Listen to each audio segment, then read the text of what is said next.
కావలి నియోజకవర్గంలో తెలుగుదేశం పార్టీ చేపట్టిన ఇంటింటికి తెలుగుదేశం కార్యక్రమం కొనసాగుతోంది.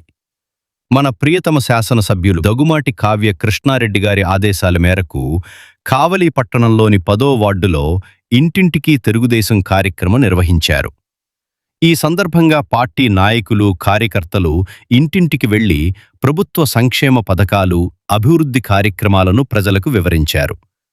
కార్యక్రమంలో కావలి పట్టణ 2వ క్లస్టర్ కో-ఇన్ఛార్జ్ మరియు 10వ వార్డ్ ఇన్ఛార్జ్ వల్లేరి వెంకట కిరణ్ కుమార్, 96వ booth in charge Syed Mohammed Hafeez, co in charge Yallanti Mallikarjuna, 97వ బూత్ ఇన్ఛార్జ్ సయ్యద్, 98వ బూత్ ఇన్ఛార్జ్ ప్రిన్స్ అభిషేక్, అలాగే దగుమాటి బ్రహ్మాండం, ఎర్రజొన్న జైరావు, చంద్ర, నాని, యల్లంటి హరీష్ తదితరులు పాల్గొన్నారు.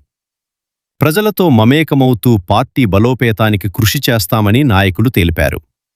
కావలి పట్టణంలో తెలుగుదేశం పార్టీ కార్యక్రమాలకు ప్రజల నుంచి మంచి స్పందన లభిస్తున్నట్లు వారు పేర్కొన్నారు.